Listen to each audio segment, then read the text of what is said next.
Friends school start ಆಗಕ್ಕೆ ಹತ್ರ ಬಂತು. ಬುಕ್ಸ್ ಎಲ್ಲ ಇವಾಗ ಬೇಡವಾದಿದ್ದು ತೆಗೆದಿಟ್ಕೊಳ್ಳೋಕ್ಕೆ ಸ್ಟಾರ್ಟ್ ಮಾಡಿದ್ದಾರೆ.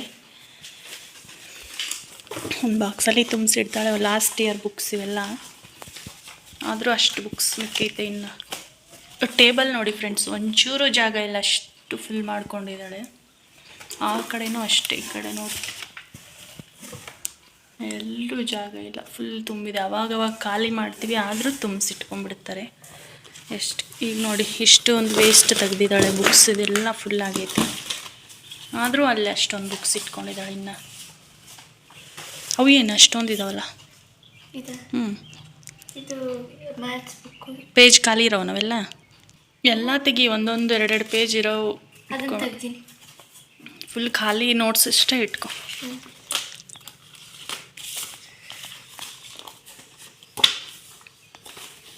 ಮನೆ ಕ್ಲೀನ್ ಮಾಡಬೇಕು ಫ್ರೆಂಡ್ಸ್. ಇವತ್ತು ಮನೆ ಕ್ಲೀನ್ ಮಾಡೋಣ ಅಂತಂದು ಅಂದ್ಕೊಂಡಿದ್ದೀವಿ. ಇವೆಲ್ಲ ತೆಗೆದು ಒಗೆದು ಹಾಕಬೇಕು. ಅಂದರೆ ನಮಗೆ ಸೂತ್ಕ ಬಂದಿತ್ತು, ಸೂತ್ಕ ಈಗ ಶುದ್ಧ ಆಗಬೇಕು ಮನೆ ಎಲ್ಲ. ಇವತ್ತು ಇದನ್ನೆಲ್ಲ ಒಗೆದು ಹಾಕಬೇಕು. ಮಳೆ ಬೇರೆ ಸ್ಟಾರ್ಟ್ ಆಗಿದೆ, ಮಳೆ ಇಲ್ದಾಗ್ಲೇ ಒಗೆದು ಹಾಕಿಬಿಡ್ಬೇಕು. ಇದನ್ನೆಲ್ಲ ಫಸ್ಟ್ ಒಗೆದು ಹಾಕಿ ಆಮೇಲೆ ಕ್ಲೀನ್ ಮಾಡಿಕೊಂಡ್ರೆ ಬಿಸಿಲಿಗಿದು ಒಣಗುತ್ತೆ. ಮಳೆ ಹೇಳೋಕ್ಕಾಗಲ್ಲ ಇವಾಗ ಯಾವಾಗ ಬರುತ್ತೆ ಏನು ಅಂತ.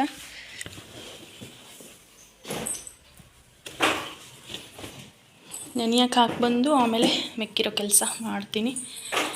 ನಮ್ಮ ವಸಿಷ್ಠಂಗೆ ಬೇರೆ ಹುಷಾರಿಲ್ಲ, ಜ್ವರ ಬಂದು ಮಲ್ಕೊಂಡ್ಬಿಟ್ಟಿದ್ದಾನೆ. ಸುಮ್ಮನೆ ಇದ್ದಕ್ಕಿದ್ದಂಗೆ ಜ್ವರ ಬಂದಿದೆ. ನೆಗಡಿ ಇಲ್ಲ, ಕೆಮ್ಮಿಲ್ಲ, ಏನಿಲ್ಲ.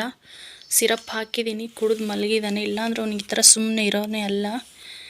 ಫುಲ್ ಮೈ ಬೆಂಕಿ ಥರ ಸುಡ್ತೈತೆ. ಮತ್ತು ಈಗ ಸಿರಪ್ ಹಾಕಬೇಕು. ಕಡಿಮೆ ಆಗಿಲ್ಲ ಅಂದರೆ ಹಾಸ್ಪಿಟಲಿಗೆ ಕರ್ಕೊಂಡು ಹೋಗಬೇಕು. ಸುಮ್ಮನೆ ಜ್ವರ ಬಂದಿದೆ, ಏನಕ್ಕೆ ಅಂತ ಗೊತ್ತಿಲ್ಲ. ಪುಟ್ಟ ಚಿನ್ನಿ, ಸಿರಪ್ ಹಾಕಲಿ ಇನ್ನೊಂಚೂರು. ಹಾಸ್ಪಿಟಲ್ಗೆ ಹೋಗೋಣ. ಕೆಲಸ ಮಾಡೋಕ್ಕೆ ಇಂಟ್ರೆಸ್ಟ್ ಬರ್ತಾಯಿಲ್ಲ ನಂಗೆ, ಇವ್ಗೆ ಜ್ವರ ಬಂದಿರೋದ್ರಿಂದ. ತಿರ್ಕೊಂಬಂಗನೆ ಇಲ್ಲಿ ನೋಡ್ತೀನಿ. ತೋರಿಸು ಪುಟ್ಟ ಮುಖ. ಮಲ್ಕೋತೀಯಾ? ಈ ಬೆಡ್ಶೀಟ್ ಒಂದು ತೆಗಿಬೇಕಲ್ಲ, ಎದ್ದೇಳ್ತೀಯಾ? ಹಾಂ, ಬೆಡ್ಶೀಟ್ ತಗೊಂಡು ಬೇರೆದು ಹಾಕಿಸ್ಕೊಡ್ತೀನಿ, ಆಮೇಲೆ ಮಲ್ಗ್ತೀಯಾ? ಬೇಡ, ಸರಿ ಮಲ್ಕೊ.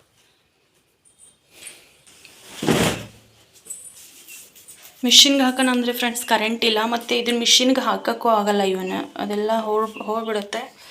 ಕೈಯಿಂದನೇ ವಾಶ್ ಮಾಡಿ ಹಾಕಬೇಕು. ಹಾಗೆ ಕರ್ಟನ್ ಕೂಡ ಗಲೀಜಾಗಿದೆ. ಕರ್ಟನ್ನು ಇದೆಲ್ಲ ಮಿಷಿನ್ಗೆ ಹಾಕ್ಬೋದಿತ್ತು, ಕರೆಂಟು ಇಲ್ಲ. ನೋಡೋಣ, ಫೋನು ಚಾರ್ಜ್ ಇಲ್ಲ, ವಿಡಿಯೋ ಮಾಡೋದು ಆಗುತ್ತೋ ಇಲ್ವೋ ಅದು ಗೊತ್ತಿಲ್ಲ. ಇವಾಗ ನಾನು ನಮ್ಮ ವಸಿಷ್ಠಂದು ಜೋಕಾಲಿ ಇತ್ತು, ಅದನ್ನು ಬೇಸಿಗೆ ಇತ್ತಲ್ವ, ಹಂಗಾಗಿ ತೆಗೆದಿಟ್ಟಿದ್ವಿ. ಅದಕ್ಕೆ ಕವರೇ ಹಾಕಿರಲಿಲ್ಲ ನಾವು, ಹಾಗೆ ಇಟ್ಟಿದ್ವಿ. ಅದು ಧೂಳಾಗಿತ್ತು. ಅದನ್ನು ಇವಾಗ ಒಂದು ಕವರ್ ಹಾಕಿ ಕ್ಲೀನಾಗಿ ಒರೆಸಿ ಇಡ್ತಾಯಿದ್ದೀನಿ. ಮನೆ ಏನಕ್ಕೆ ಕ್ಲೀನ್ ಮಾಡ್ತಾಯಿದ್ದೀವಿ ಅಂದರೆ ಇದರಲ್ಲಿ ಒಂದು ಹೊಸ ಕುಕ್ಕರ್ ಇದೆ, ಯೂಸ್ ಮಾಡದೇ ಇರೋವಂಥದ್ದು. ಅದನ್ನು ಕೂಡ ಒರೆಸಿ ಕ್ಲೀನಾಗಿ ಎತ್ತಿಡೋಣ ಅಂಥೇಳಿ ಎತ್ತಿಡ್ತಾಯಿದ್ದೀನಿ. ಏನಕ್ಕೆ ಮನೆ ಕ್ಲೀನ್ ಮಾಡ್ತಾಯಿದ್ದೀವಿ ಅಂದರೆ ನಮಗೆ ಸೂತ್ಕ ಬಂದಿತ್ತು, ಹಾಗಾಗಿ ಮನೇನ ಕ್ಲೀನ್ ಮಾಡ್ತಾಯಿದ್ದೀವಿ. Bedsheet, pillow cover, sofa cover, ಹಾಗೆ ಹೊತ್ಕೊಳ್ಳೋವು, ಹಾಸ್ಕೊಳ್ಳೋವು ಇವೆಲ್ಲನೂ ಮ್ಯಾಟ್ಗಳು ಒಗೆದು ಹಾಕಿ ಬಂದು ಆಮೇಲೆ ನಾನು ಕ್ಲೀನ್ ಮಾಡ್ಕೋತಾ ಇದ್ದೆ. ಯಾಕಂದರೆ ಕ್ಲೀನ್ ಮಾಡ್ಕೊಳ್ಳೋಷ್ಟರಲ್ಲಿ ಒಣಗೋಗುತ್ತೆ ಅಂಥೇಳಿ. ಮಳೆನೂ ಯಾವಾಗ ಬರುತ್ತೆ ಅಂತ ಹೇಳೋಕ್ಕಾಗಲ್ಲ. ಇವಾಗ ಫಸ್ಟ್ ಅದೆಲ್ಲ ಒಗೆದು ಹಾಕಿ ಬಂದು ಕ್ಲೀನ್ನ ಮಾಡ್ಕೋತಾ ಇದ್ದೀವಿ. ವಸಿಷ್ಠಂಗೂ ಜ್ವರ ಬಂದಿತ್ತು ಸ್ವಲ್ಪ, ಏನಕ್ಕೆ ಅಂತ ಗೊತ್ತಿಲ್ಲ. ಸಡನ್ನಾಗಿ ಜ್ವರ ಬಂದುಬಿಟ್ಟಿತ್ತು ಅವನಿಗೆ. ಹಾಗಾಗಿ ಅವನು ಸುಮ್ಮನೆ ಮಲಗಿದ್ದ. ಇಲ್ಲ ಅಂದರೆ ಬರೀ ಮಧ್ಯ ಬಂದು ಕೆಲಸ ಮಾಡೋಕ್ಕೆ ಬಿಡ್ತಿರ್ಲಿಲ್ಲ, ಡಿಸ್ಟರ್ಬ್ ಮಾಡ್ತಿದ್ದ. ಹಂಗೆ ಧೂಳು ಕೂಡ ಆಗ್ತಿತ್ತು.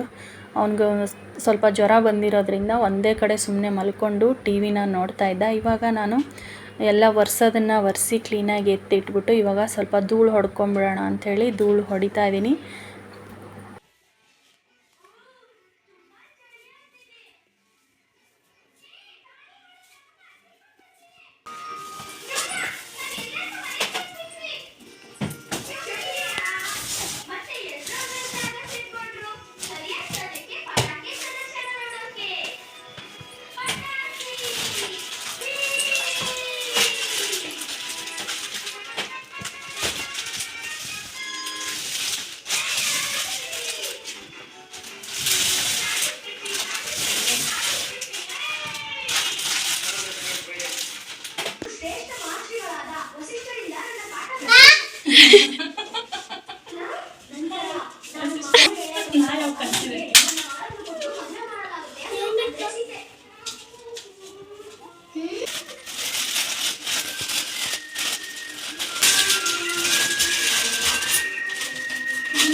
ನಮ್ಮ ಕಡೆ ಹಾಸಿಗೆ ನೀರಾಗಿ ಹಾಕೋದು ಅಂತ ಹೇಳ್ತಾರೆ. ಇದು ಬೆಡ್ಶೀಟ್ ಅದೆಲ್ಲ ಒಗೆದು ಹಾಕೋದಕ್ಕೆ.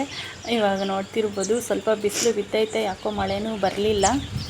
ಆದರೆ ಕರೆಂಟ್ ಕೂಡ ಇರಲಿಲ್ಲ ಅವತ್ತು. ನಾನು ಕ್ಲೀನ್ ಮಾಡೋ ವೀಡಿಯೋನ ಪೂರ್ತಿಯಾಗಿ ವೀಡಿಯೋ ಮಾಡೋಕ್ಕಾಗಲಿಲ್ಲ, ಯಾಕಂದರೆ ಮೊಬೈಲು ಸ್ವಿಚ್ ಆಫ್ ಆಗಿಬಿಟ್ಟಿತ್ತು. ಸ್ವಲ್ಪ ಆಮೇಲೆ ಕರೆಂಟ್ ಬಂದಮೇಲೆ ಇವಾಗ ಮತ್ತೆ ಹಾಲು ಅಡುಗೆ ಮನೆ ಎಲ್ಲ ಕ್ಲೀನ್ ಮಾಡಿ ಮುಗಿಸಿ ಆದಮೇಲೆ ಅಡುಗೆ ಮನೆಯದು ಸ್ವಲ್ಪ ಕ್ಲೀನ್ ಮಾಡ್ಕೋತಾ ಇದ್ದೆ. ಕ್ಲೀನಾಗೇ ಇರುತ್ತೆ, ಹಾಗೆ ಮತ್ತೆ ಹೆಂಗಿದ್ರೂ ಮಡಿ ಮಾಡಲೇಬೇಕಲ್ಲ ಮತ್ತೆ ಒಂದು ಸಲ ಅಂಥೇಳಿ ಈಗ ಎಣ್ಣೆ ಬಾಟ್ಲನ್ನು ಕೂಡ ಒರೆಸಿ ಕ್ಲೀನಾಗಿ ಇಟ್ಕೋತಾ ಇದ್ದೀನಿ.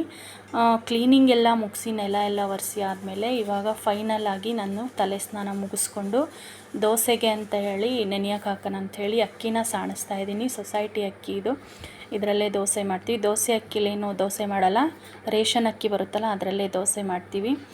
ಮನೆಯೆಲ್ಲ ಶುದ್ಧ ಆದಮೇಲೆ ಇವಾಗ ದೋಸೆಗೆ ಅಕ್ಕಿನ ನೆನೆಸ್ತಾ ಇದ್ದೀನಿ. ನಮ್ಮ ವಸಿಷ್ಠಂಗೆ ಯಾವಾಗ ಪಡ್ಡು ದೋಸೆ ಕೇಳ್ತಾನೆ ಹೇಳೋಕ್ಕಾಗಲ್ಲ. ಅವನಿಗೆ ದೋಸೆ ತಿಂದರೆ ಇನ್ನೊಂದು ಗಂಟೆ ಬಿಟ್ಟು ಪಡ್ಬೇಕು ಅಂತಿರ್ತಾನೆ. ಹಾಗಾಗಿ ಹಿಟ್ಟನ್ನು ರೆಡಿ ಮಾಡಿ ನಾನು ಯಾವಾಗಲೂ ಇಟ್ಕೊಂಡಿರ್ತೀನಿ. ನಾನು ಮಾಡೋ ಮೆಥಡ್ಡು ಯಾವ ಥರ ಅಂತ ನಿಮಗೆ ಹೇಳ್ತೀನಿ. ಈ ಥರ ಮಾಡಿದ್ರೆ ಹೋಟ್ಲಲ್ಲಿ ಮಾಡ್ತಾರಲ್ಲ ದೋಸೆ, ಅಂದರೆ ಸಾಫ್ಟಾಗಿ ಶೈನಿಂಗ್ ಬರುತ್ತಲ್ಲ, ಆ ಥರ ದೋಸೆನ ಯಾವ ರೀತಿ ಮಾಡೋದು, ಅದಕ್ಕೇನು ಹಾಕ್ತಾರೆ ಸೀಕ್ರೆಟ್ ಇಂಗ್ರೀಡಿಯೆಂಟ್ ಅಂತ ಹೇಳ್ತೀನಿ.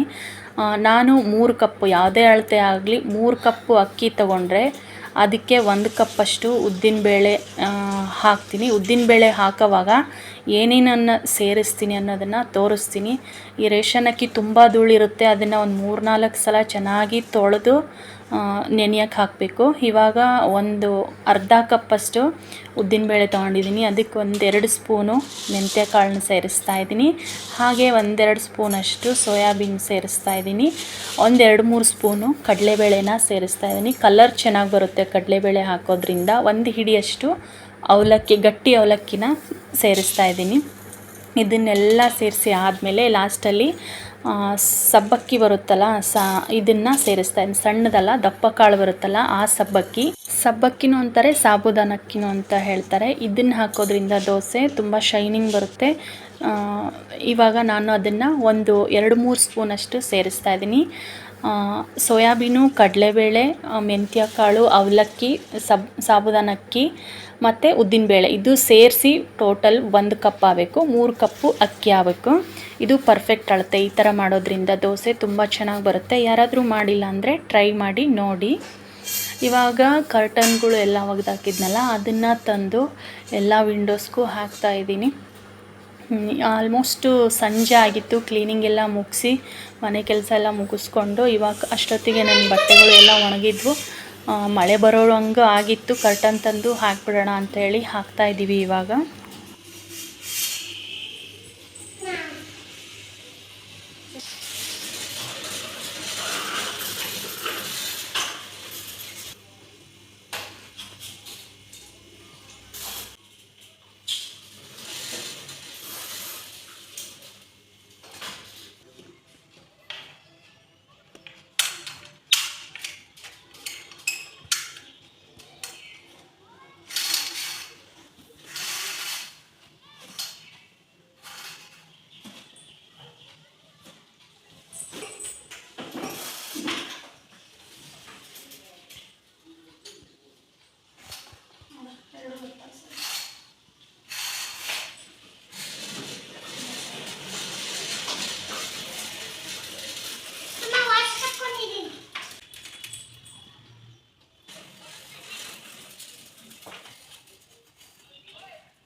ಕರ್ಟನ್ಗಳೆಲ್ಲ ಇನ್ನೇನು ಹಾಕಬೇಕು ಅನ್ನೋಷ್ಟರಲ್ಲಿ ಮಳೆ ಶುರುವಾಯಿತು.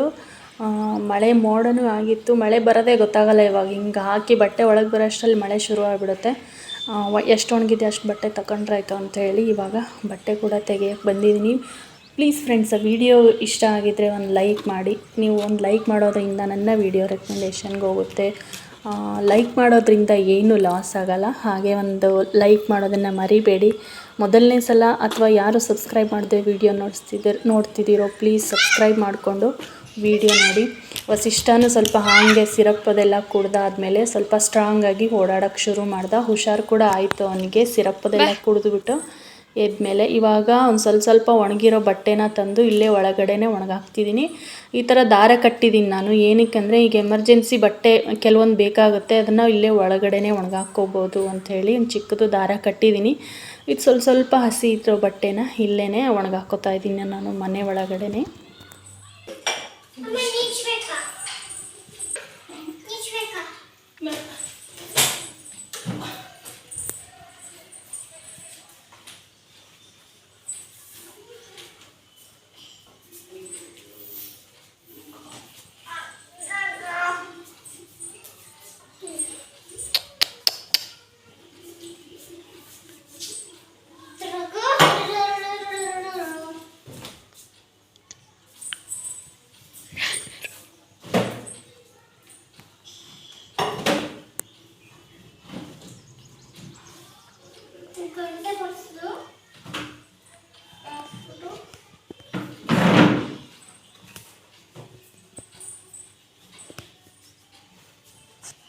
ಫ್ಯಾನ್ ಆನ್ ಮಾಡಂಗ ಶಕ್ಯ ಆಗುತ್ತೆ.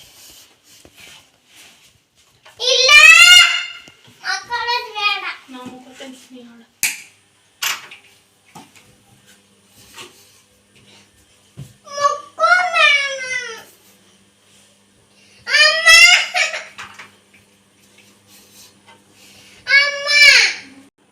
ಫೈನಲಿ ನಮ್ಮದು ಮನೆ ಕ್ಲೀನ್ ಮಾಡೋದು ಮುಗೀತು. ಈ ಥರ ಎಲ್ಲ ಕ್ಲೀನ್ ಮಾಡಿದಾಗ ಮನೆ ಎಷ್ಟು ಪಾಸಿಟಿವ್ ಆಗಿ ವೈಬ್ ಕೊಡುತ್ತೆ ಅಂದರೆ ತುಂಬ ಚೆನ್ನಾಗಿ ಫ್ರೆಶ್ ಫೀಲ್ ಆಗುತ್ತೆ. ಏನಕ್ಕೆ ಮನೆ ಕ್ಲೀನ್ ಮಾಡಿದೆ, ಹಬ್ಬ ಇಲ್ಲ ಏನೂ ಇಲ್ಲ ಅಂದರೆ ನಮಗೆ ಸೂತಕ ಬಂದಿತ್ತು, ಹಾಗಾಗಿ ಮನೇನ ಕ್ಲೀನ್ ಮಾಡ್ಕೊಂಡ್ವಿ. ನಾನು ಮತ್ತೆ ನೆಕ್ಸ್ಟ್ ವೀಡಿಯೋದಲ್ಲಿ ಸಿಗ್ತೀನಿ. ಎಲ್ಲಿವರೆಗೂ ಎಲ್ರಿಗೂ ನಮಸ್ಕಾರ.